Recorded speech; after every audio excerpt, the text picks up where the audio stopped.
भीतर इतना शोर क्यों है जबकि बाहर सब कुछ शांत दिखाई देता है? क्यों रात के सबसे सन्नाटे भरे क्षणों में भी कोई अनदेखी खाली जगह भीतर गूंजती रहती है? क्यों ऐसा लगता है कि सब कुछ होते हुए भी कुछ मूलभूत अनुपस्थित है? जैसे जीवन की पूरी यात्रा किसी अदृश्य प्यास के इर्द गिर्द घूम रही हो और जितना उसे भरने की कोशिश की जाती है उतना ही वह और गहरी होती चली जाती है। तुमने शायद ध्यान दिया हो, जब भी तुम अकेले होते हो अचानक मन किसी न किसी सहारे की तलाश में भागने लगता है। कभी मोबाइल की स्क्रीन, कभी किसी व्यक्ति की उपस्थिति, कभी भविष्य की कल्पनाएं, कभी पुरानी यादें, क्योंकि भीतर जो खालीपन है उससे सीधा सामना करना मन को सबसे कठिन लगता है। मन जानता है यदि एक क्षण के लिए भी तुम उस खालीपन के साथ शांत बैठ गए तो उसकी सारी बनावटी दुनिया टूटने लगेगी। इसलिए वह तुम्हें लगातार व्यस्त रखता है, लगातार उलझाए रखता है, ताकि तुम कभी अपने भीतर उतर ही ना सको। लेकिन यही सबसे बड़ा रहस्य है, जिस खालीपन से तुम भाग रहे हो वही तुम्हारे अस्तित्व का द्वार है। वही शून्यता वास्तव में तुम्हारी सबसे बड़ी संपत्ति है, क्योंकि जहां भीतर कुछ भी नहीं बचता वहीं पहली बार सत्य उतरता है। भरा हुआ पात्र कभी आकाश को धारण नहीं कर सकता, खाली होना पड़ता है। पूर्णतः रिक्त तभी अस्तित्व तुम्हारे भीतर बहना शुरू करता है। लेकिन बचपन से तुम्हें ठीक इसका उल्टा सिखाया गया। तुम्हें बताया गया कि और अधिक बनो, और अधिक पाओ, और अधिक साबित करो। तुम्हें कभी यह नहीं सिखाया गया कि जो तुम हो उसे शांत होकर महसूस करो। इसलिए पूरी दुनिया उपलब्धियों से भरी हुई है पर भीतर से टूटी हुई है। लोग मुस्कुरा रहे हैं पर उनकी आंखों में थकान है। लोग प्रेम की बातें करते हैं पर भीतर भय छिपा है। लोग सफलता के शिखर पर खड़े हैं पर रात को अकेले होते ही एक अनकहा अंधेरा उन्हें घेर लेता है, क्योंकि जो बाहर पाया गया है वह भीतर की रिक्तता को नहीं भर सकता।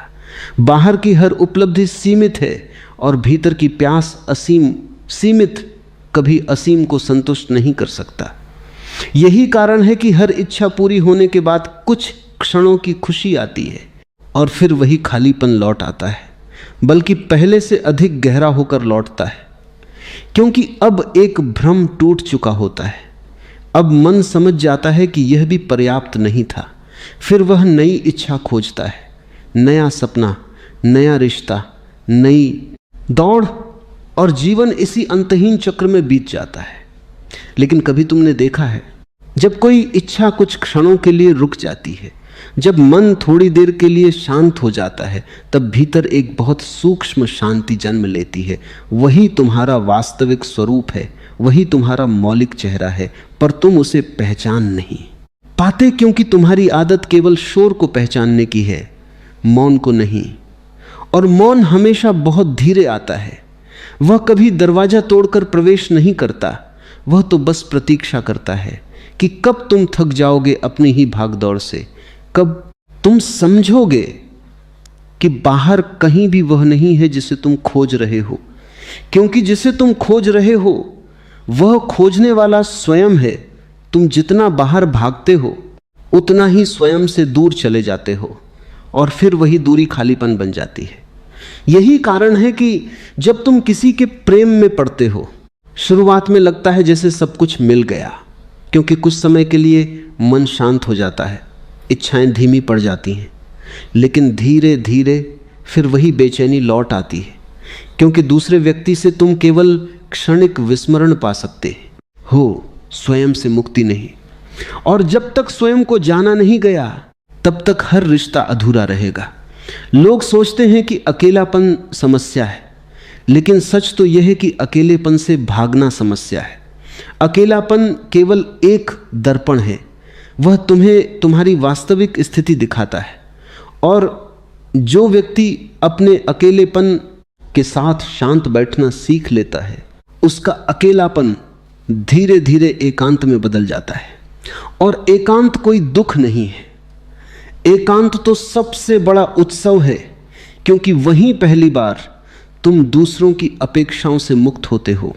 वहीं पहली बार तुम्हें अनुभव होता है कि तुम्हारा अस्तित्व किसी भीड़ पर निर्भर नहीं, तुम्हारा होना अपने आप में पूर्ण है, लेकिन यह समझ बुद्धि से नहीं आती, इसे अनुभव करना पड़ता है। और अनुभव तभी संभव है जब तुम रुकने को तैयार हो जाओ, जब तुम कुछ क्षणों के लिए कुछ भी बनने की कोशिश छोड़ दो, क्योंकि बनने की पूरी दौड़ ही तुम्हें स्वयं से दूर ले गई है। पेड़ कभी बनने की कोशिश नहीं करता, नदी कभी साबित नहीं करती कि वह महान है, आकाश कभी घोषणा नहीं करता कि वह कितना विशाल है। केवल मनुष्य ही लगातार स्वयं को सिद्ध करने में लगा है, और इसी प्रयास में उसने अपनी सहजता खो दी है। वह इतना कृत्रिम हो गया है कि अब उसे अपने ही भीतर अजनबीपन महसूस होता है। यही अजनबीपन खालीपन बन जाता है। तुमने देखा होगा, जब तुम प्रकृति के बीच होते हो, पहाड़ों के पास, बारिश की आवाज़ में, किसी शांत रात में तारों के नीचे अचानक भीतर कुछ हल्का हो जाता है, क्योंकि प्रकृति तुम्हें तुम्हारी मूल अवस्था की याद दिलाती है। वहाँ कोई संघर्ष नहीं, कोई तुलना नहीं, कोई प्रतियोगिता नहीं, अस्तित्व सहजता से बह रहा है, और तुम्हारे भीतर भी वही सहजता जन्म लेना चाहती है। पर मन डरता है, क्योंकि यदि तुम सहज हो गए तो समाज द्वारा बनाया गया पूरा व्यक्तित्व गिर जाएगा, और व्यक्तित्व हमेशा भय में जीता है। उसे लगातार मान्यता चाहिए, लगातार प्रशंसा चाहिए। इसलिए लोग दूसरों की नज़रों में जीते हैं, अपनी आंखों में नहीं। और जो व्यक्ति अपनी आंखों में जीना शुरू कर देता है, वह अचानक मुक्त हो जाता है। तब भीतर का खालीपन भी बदलने लगता है, क्योंकि अब वह शत्रु नहीं रहता, अब वही शून्यता ध्यान का आकाश बन जाती है। तब तुम्हें अनुभव होता है कि खालीपन वास्तव में खाली नहीं था, वह तो चेतना से भरा हुआ था। बस तुम्हारे विचार इतने अधिक थे कि तुम उसे देख नहीं पा रहे थे। जैसे बादल सूर्य को छिपा लेते हैं, वैसे ही विचार तुम्हारे मौलिक प्रकाश को ढंक लेते हैं। और ध्यान का अर्थ किसी विशेष क्रिया से नहीं। ध्यान का अर्थ केवल इतना है कि तुम अपने भीतर चल रहे शोर को बिना हस्तक्षेप देखना शुरू करो, बिना लड़ाई, बिना निर्णय, बिना भागे। केवल देखो, और धीरे धीरे देखने वाला शुद्ध होता जाएगा। विचार आते रहेंगे, पर तुम उनसे अलग होने लगोगे। तब पहली बार समझ में आएगा कि तुम मन नहीं हो, तुम वह आकाश हो जिसमें मन के सारे बादल आते और चले जाते हैं। और जिस दिन यह अनुभव गहरा हो जाता है, उसी दिन भीतर का खालीपन आनंद में बदल जाता है, क्योंकि अब वहाँ भय नहीं बचता, अब वहाँ कोई कमी नहीं बचती। अब वहाँ केवल मौन है, और उस मौन में एक ऐसी संगीत ध्वनि छिपी है जिसे शब्द कभी व्यक्त नहीं कर सकते। और जब तुम उस शून्यता को शत्रु मानकर भागते रहते हो, तब असल में तुम अपने ही घर से दूर भाग रहे होते हो। ऐसा घर जो कभी तुम्हें छोड़ेगा नहीं, लेकिन तुम ही उसे बार बार छोड़ते रहते हो, क्योंकि मन की आदत है कि वह हमेशा किसी ठोस चीज को पकड़ना चाहता है, किसी ऐसे सहारे को जो उसे सुरक्षा दे सके, जबकि अस्तित्व का स्वभाव ही ऐसा है कि वह किसी भी पकड़ में नहीं आता। वह रेत की तरह है, जितना कसकर पकड़ने की कोशिश करो उतना ही फिसलता चला जाता है, और इसी फिसलन में तुम थक जाते हो, और उस थकान को ही तुम खालीपन कहने लगते हो। पर क्या कभी तुमने गौर किया है कि यही थकान तुम्हें पहली बार रुकने के लिए मजबूर करती है? और जब रुकना होता है, तभी भीतर का असली द्वार दिखाई देता है। इच्छाएं हमेशा तुम्हें आगे खींचती हैं, वे कभी तुम्हें वर्तमान में नहीं रहने देती। एक इच्छा पूरी भी नहीं होती कि दूसरी जन्म ले लेती है, और मन एक अनंत दौड़ में खुद को खो देता है। लेकिन इस दौड़ का सबसे बड़ा भ्रम यह है कि इसमें कहीं पहुंचने का वादा है, जबकि सच यह है कि यह दौड़ स्वयं ही लक्ष्य को नष्ट कर देती है। क्योंकि जिसे तुम पाना चाहते हो वह किसी समय या स्थान में छिपा नहीं है, वह तो इसी क्षण की गहराई में छिपा है। पर मन इतना बेचैन है कि वह कभी क्षण में ठहर ही नहीं पाता। वह या तो अतीत में घूमता रहता है या भविष्य में सपना बुनता रहता है, और वर्तमान उसके लिए एक अजनबी भूमि बन जाता है, जबकि सत्य केवल वर्तमान में ही सांस लेता है। तुमने शायद कभी अनुभव किया होगा कि जब मन अचानक बिना कारण शांत हो जाता है तो चारों ओर सब कुछ बदल सा जाता है। वही दुनिया जो पहले बोझ लगती थी अचानक हल्की लगने लगती है, वही लोग, वही परिस्थितियां, वही जीवन, लेकिन भीतर एक सूक्ष्म प्रकाश फैल जाता है। यह प्रकाश किसी बाहरी घटना से नहीं आता, यह तुम्हारे भीतर के शोर के हट जाने से प्रकट होता है। लेकिन मन इस स्थिति को ज्यादा देर रहने नहीं देता। वह तुरंत कोई नई चिंता, कोई नया विचार, कोई नया भय पैदा कर देता है, क्योंकि उसे मौन से डर लगता है। मौन में उसकी पहचान मिटने लगती है और मन पहचान के बिना जी नहीं सकता। अहंकार इसी पहचान का नाम है। यह कोई वस्तु नहीं, यह केवल एक सतत निर्माण है।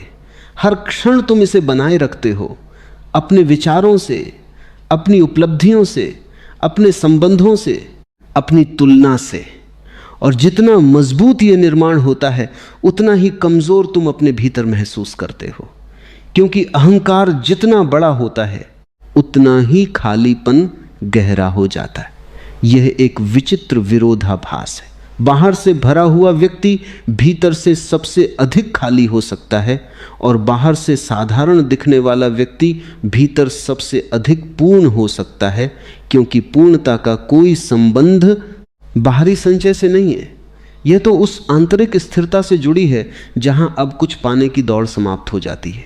जब तुम किसी संबंध में होते हो तो अक्सर ऐसा लगता है कि जैसे भीतर की कमी भर रही है, लेकिन धीरे धीरे वही संबंध एक दर्पण बन जाता है जो तुम्हारी अनदेखी रिक्तता को और स्पष्ट कर देता है, क्योंकि दूसरा व्यक्ति कभी तुम्हारी कमी का समाधान नहीं हो सकता।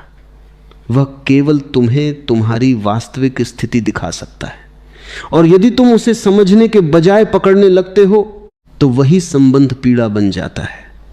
प्रेम तब आसक्ति बन जाता है जब उसमें स्वतंत्रता खो जाती है, और स्वतंत्रता तभी संभव है जब तुम अकेले होने से भागते नहीं, बल्कि अकेले होने की गहराई में उतरते हो। अकेलापन वास्तव में एक निमंत्रण है।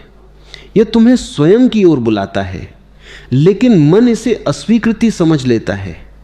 इसलिए वह तुरंत किसी भीड़, किसी आवाज, किसी गतिविधि में खुद को खो देता है।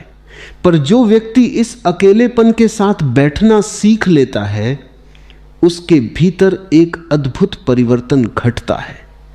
धीरे धीरे अकेलापन एकांत में बदलने लगता है, और एकांत कोई खालीपन नहीं बल्कि एक जीवंत उपस्थिति है, जहां तुम पहली बार स्वयं को बिना किसी मुखौटे के महसूस करते हो। वहां कोई तुलना नहीं रहती, कोई अपेक्षा नहीं रहती, कोई भय नहीं रहता। ध्यान का अर्थ किसी प्रयास से नहीं है। ध्यान का अर्थ है उस प्रयास को देखना जो लगातार चल रहा है। जैसे ही तुम अपने मन को देखने लगते हो, बिना उसे बदलने की कोशिश किए, बिना उसे रोकने की कोशिश किए, एक सूक्ष्म दूरी बन जाती है, और उसी दूरी में चेतना का जन्म होता है। तुम विचारों के प्रवाह को देखते हो, लेकिन तुम स्वयं प्रवाह नहीं होते। तुम उस आकाश की तरह हो जाते हो जिसमें बादल आते जाते रहते हैं, और धीरे धीरे यह समझ गहरी होने लगती है कि बादल तुम्हें कभी छू ही नहीं सकते, वे केवल गुजरते हैं। इस देखने में एक क्रांति छिपी है, क्योंकि जो व्यक्ति अपने मन को देखना शुरू कर देता है वह मन से अलग हो जाता है, और जैसे ही ये अलगाव घटता है वैसे ही भीतर की जकड़न ढीली पड़ने लगती है। वही जकड़न जिसे तुम जीवन समझते आए थे, वही जकड़न जिसे तुम तनाव कहते आए थे, वही जकड़न जिसे तुम खालीपन कहते आए थे, वह सब धीरे धीरे पिघलने लगता है, और पहली बार तुम्हें अनुभव होता है कि तुम किसी विचार के गुलाम नहीं हो, तुम किसी भावना के कैदी नहीं हो, तुम किसी स्मृति के बंधन में नहीं हो। मृत्यु का भय भी इसी बंधन का हिस्सा है, क्योंकि जिसने स्वयं को केवल शरीर और मन समझ लिया है उसके लिए अंत एक भयावह कल्पना बन जाता है। लेकिन जब तुम भीतर गहराई में उतरते हो तो धीरे धीरे यह स्पष्ट होने लगता है कि जो तुम वास्तव में हो वह कभी जन्मा ही नहीं, और जो कभी जन्मा ही नहीं वह कभी मर भी नहीं सकता। मृत्यु केवल उस रूप की है जिसे तुमने स्वयं पर ओढ़ लिया है, लेकिन तुम्हारा अस्तित्व उससे कहीं अधिक विशाल है। वह तो समय के बाहर है। और जब यह समझ केवल विचार न रहकर अनुभव बन जाती है, तब भीतर का खालीपन अचानक एक नए अर्थ में बदल जाता है। अब वह कमी नहीं रहती, अब वह द्वार बन जाता है, अब वह भय नहीं रहता, अब वह मौन का विस्तार बन जाता है, और उस विस्तार में जीवन पहली बार बिना किसी उद्देश्य के बहने लगता है, बिना किसी दौड़ के, बिना किसी संघर्ष के, बस जैसा है वैसा ही। और उसी स्वीकृति में वह सब प्रकट होने लगता है जिसे तुम हमेशा बाहर खोजते रहे थे, लेकिन वह हमेशा तुम्हारे भीतर ही प्रतीक्षा कर रहा था। और जितना अधिक तुम इस भीतर की यात्रा में उतरते जाते हो, उतना ही स्पष्ट होने लगता है कि जिसे तुम जीवन भर बदलने की कोशिश करते रहे, वह बाहर की परिस्थितियां नहीं थीं, बल्कि तुम्हारे भीतर बैठा हुआ देखने का तरीका था। क्योंकि संसार हमेशा वैसा ही रहता है जैसा वह है, लेकिन मन उसे लगातार अपने भय, अपनी इच्छाओं और अपनी व्याख्याओं से रंगता रहता है, और वही रंग तुम्हारी पीड़ा बन जाते हैं। जिस क्षण तुम देखना शुरू करते हो बिना रंग दिए, बिना अर्थ जोड़े, बिना किसी निष्कर्ष पर पहुंचे, उसी क्षण वास्तविकता पहली बार अपने शुद्ध रूप में प्रकट होने लगती है। और वह शुद्धता इतनी सरल होती है कि मन उसे तुरंत समझ नहीं पाता, क्योंकि मन हमेशा जटिलता में जीता है और सत्य हमेशा सरलता में। इच्छाओं का जाल बहुत सूक्ष्म होता है, वह कभी स्पष्ट रूप से तुम्हें बांधता नहीं, बल्कि धीरे धीरे तुम्हारी चेतना को आकर्षित करता है। एक विचार कहता है कि यदि यह मिल जाए तो शांति मिलेगी, फिर दूसरा विचार कहता है कि शायद वह नहीं, कुछ और इसी बदलते हुए लक्ष्य में जीवन बीत जाता है। लेकिन तुमने शायद कभी ध्यान दिया हो कि जिस क्षण कोई इच्छा पूरी होती है, उसके ठीक बाद एक अजीब सी रिक्तता जन्म लेती है, जैसे सब कुछ हासिल करने के बाद भी कुछ छूट गया हो। यह छूटना ही असली संकेत है। यह बताता है कि तुमने जिसे पाने की कोशिश की वो कभी तुम्हारी आवश्यकता थी ही नहीं, वो केवल मन की एक कल्पना थी। अहंकार इस पूरी प्रक्रिया का केंद्र है। वह चाहता है कि तुम लगातार कुछ बनते रहो, कुछ साबित करते रहो, क्योंकि अहंकार स्थिर नहीं रह सकता, वह केवल गति में जीवित रहता है। जैसे ही तुम रुकते हो, वह कमजोर होने लगता है। इसलिए वह तुम्हें लगातार अतीत की सफलताओं या भविष्य की चिंताओं में व्यस्त रखता है, ताकि तुम कभी वर्तमान में ना आ सको, क्योंकि वर्तमान में उसकी कोई जड़ नहीं होती। वर्तमान में केवल तुम हो, बिना किसी कहानी के, बिना किसी पहचान के। और वही स्थिति अहंकार के लिए मृत्यु जैसी है। लेकिन जो व्यक्ति इस मृत्यु से नहीं डरता, वही पहली बार वास्तव में जीना शुरू करता है, क्योंकि वह समझ जाता है कि जिसे वह अपनी पहचान समझ रहा था, वह केवल एक परत थी, एक सामाजिक निर्माण, एक मानसिक ढांचा। और जब यह ढांचा थोड़ा थोड़ा गिरने लगता है, तब शुरुआत में खालीपन बहुत गहरा महसूस होता है। ऐसा लगता है जैसे कुछ खो रहा है, लेकिन धीरे धीरे समझ आता है कि वास्तव में कुछ खो नहीं रहा, बल्कि बहुत सारा बोझ उतर रहा है। और उस बोझ के हटने से जो स्थान बनता है, वही ध्यान का स्थान है। तुम्हारे भीतर लगातार विचारों की एक धारा बहती रहती है। यह धारा कभी रुकती नहीं और तुम उसे ही अपना अस्तित्व मान लेते हो। लेकिन यदि एक क्षण के लिए भी तुम इस धारा के किनारे खड़े होकर उसे देखने लगो, तो एक चमत्कार घटता है। अचानक तुम पाते हो कि देखने वाला और देखा जाने वाला अलग हैं, विचार हैं, लेकिन तुम विचार नहीं हो। भावनाएं हैं, लेकिन तुम भावनाएं नहीं हो। स्मृतियां हैं, लेकिन तुम स्मृतियां नहीं हो। तुम वह साक्षी हो जो सब कुछ देख रहा है, लेकिन स्वयं किसी भी दृश्य में शामिल नहीं है। और यह साक्षी भाव धीरे धीरे तुम्हें एक गहरे मौन में ले जाता है।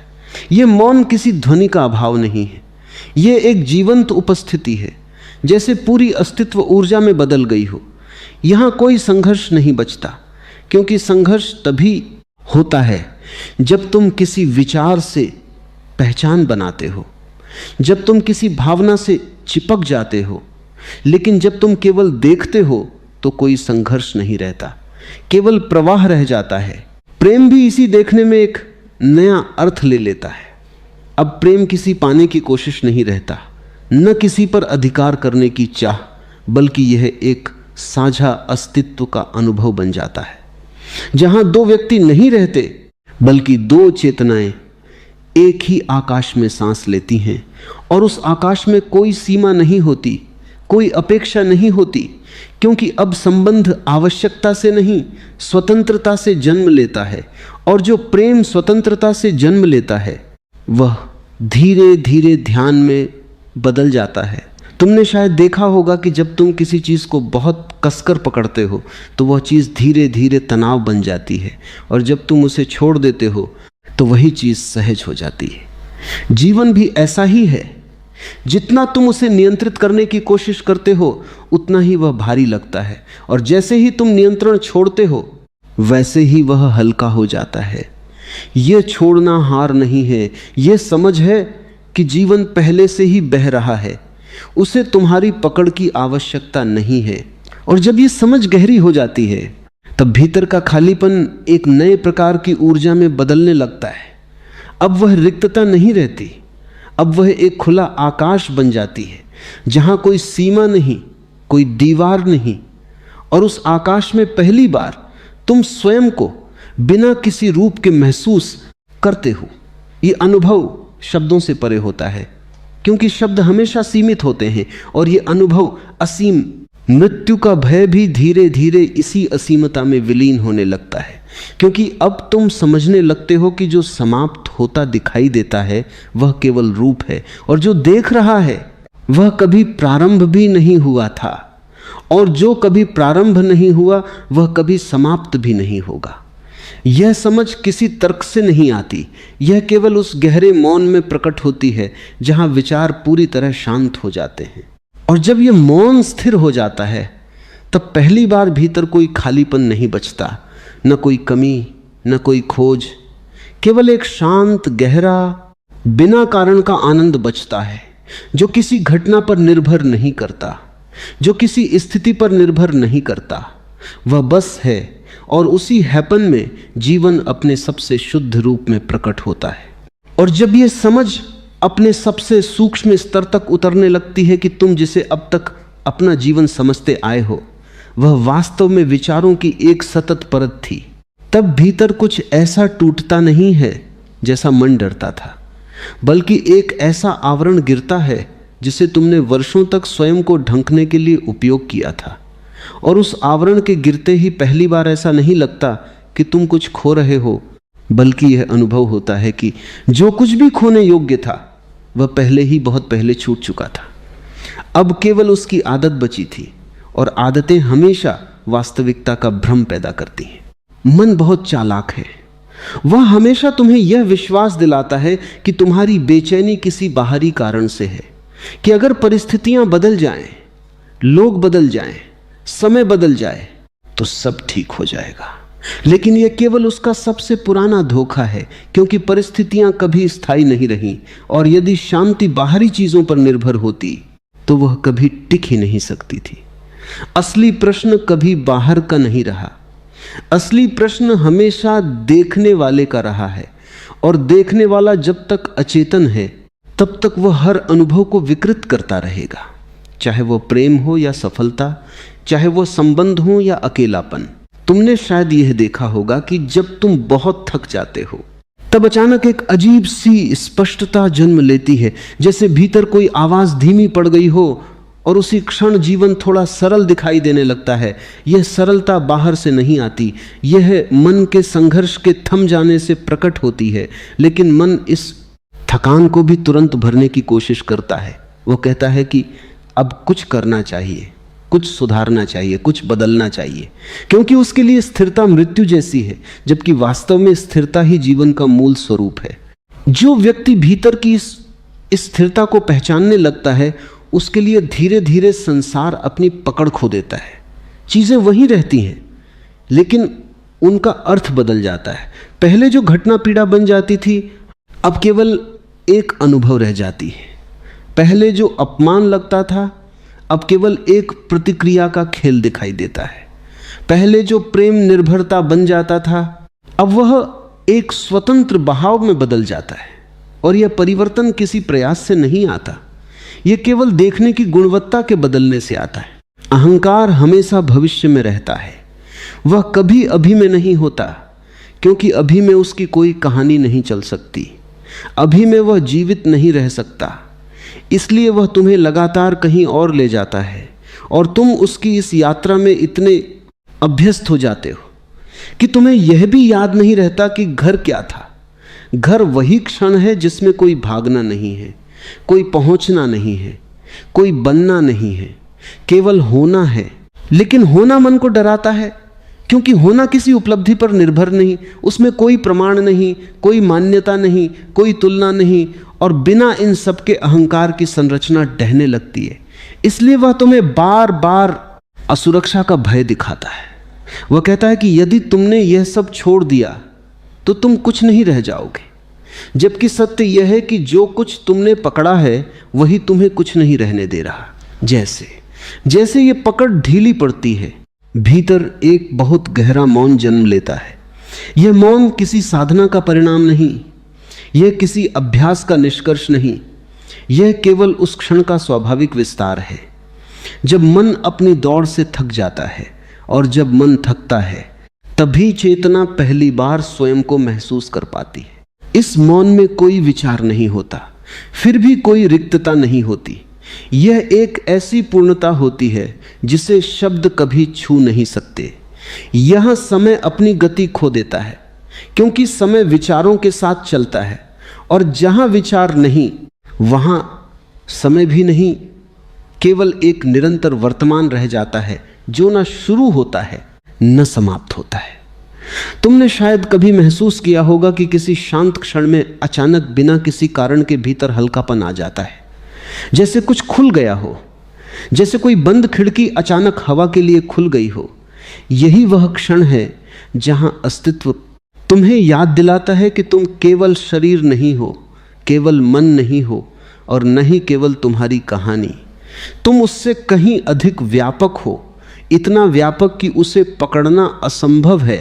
लेकिन मन इस व्यापकता को स्वीकार नहीं कर पाता, वह हमेशा सीमाओं में सुरक्षित महसूस करता है। इसलिए वह तुम्हें बार बार किसी न किसी पहचान में बांध देता है। नाम, रूप, भूमिका, संबंध, विचार और तुम धीरे धीरे इन्हीं सीमाओं को स्वयं समझने लगते हो।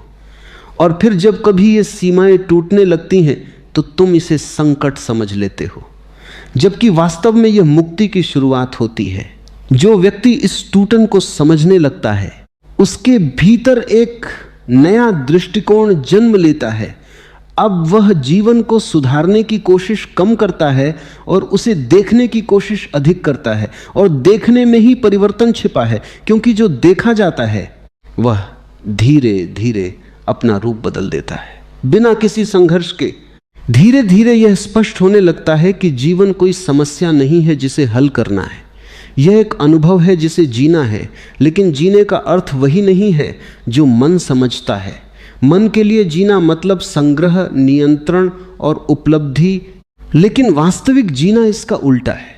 यह छोड़ने की कला है, यह प्रवाह में बहने की कला है, यह उस अज्ञात के साथ मित्रता है जिसे मन हमेशा डर के रूप में देखता है।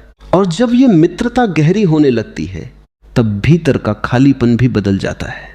अब वह शून्यता नहीं रहती, अब वह एक गहन उपस्थिति बन जाती है जहां कोई प्रश्न नहीं बचता, क्योंकि उत्तरों की आवश्यकता ही समाप्त हो जाती है। वहां केवल अनुभव रह जाता है, और यह अनुभव इतना जीवंत होता है कि उसमें किसी अर्थ की आवश्यकता नहीं होती।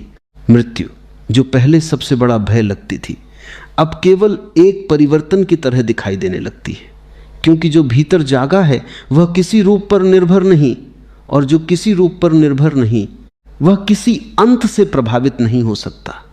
यह समझ धीरे धीरे भीतर इतनी गहरी हो जाती है कि भय की जड़ें स्वयं सूखने लगती हैं, और अंततः एक ऐसा क्षण आता है जिसे किसी शब्द में नहीं रखा जा सकता।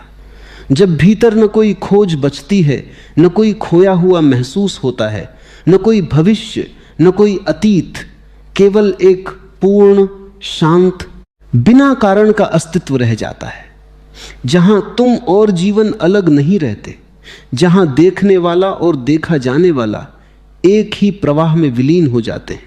उस क्षण यह भी नहीं कहा जा सकता कि खालीपन भर गया है, क्योंकि वहां भरने या खाली होने का विचार ही समाप्त हो जाता है। वहां केवल इतना ही बचता है कि जो था वह हमेशा से था, और जो नहीं था वह कभी वास्तविक था ही नहीं। और इसी मौन में, बिना किसी प्रयास के, बिना किसी मार्ग के, सब कुछ अपने सबसे शुद्ध रूप में प्रकट हो जाता है।